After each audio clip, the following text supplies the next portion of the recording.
Chapter 14.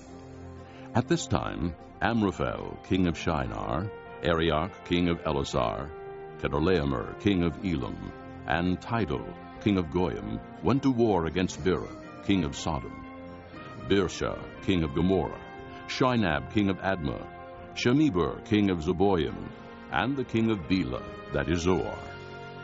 All these latter kings joined forces in the Valley of Siddim, the Salt Sea.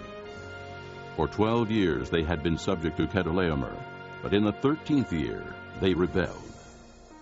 In the 14th year, Kedorlaomer and the kings allied with him went out and defeated the Rephaites in Ashteroth Karnaim, the Zuzites in Ham, the Emites in Shaveh Kiriathaim, and the Horites in the hill country of Seir, as far as El Perun near the desert.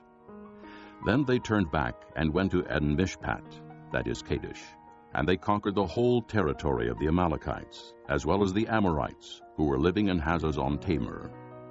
Then the king of Sodom, the king of Gomorrah, the king of Admah, the king of Zeboyim, and the king of Bela, that is Zoar, marched out and drew up their battle lines in the Valley of Siddim against Kedorlaomer, king of Elam, Tidal, king of Goyim, Amraphel, king of Shinar, and Arioch, king of Ellasar, 4 kings against 5. Now the Valley of Siddim was full of tar pits, and when the kings of Sodom and Gomorrah fled, some of the men fell into them, and the rest fled to the hills. The 4 kings seized all the goods of Sodom and Gomorrah and all their food.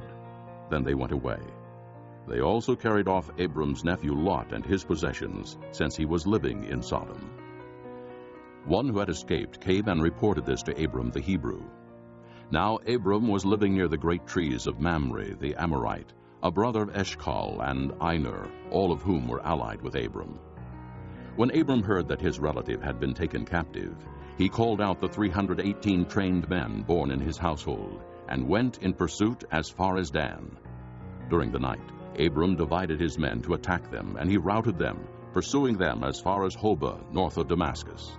He recovered all the goods and brought back his relative Lot and his possessions, together with the women and the other people. After Abram returned from defeating Kedorlaomer and the kings allied with him, the king of Sodom came out to meet him in the valley of Shaveh, that is, the king's valley. Then Melchizedek, king of Salem, brought out bread and wine.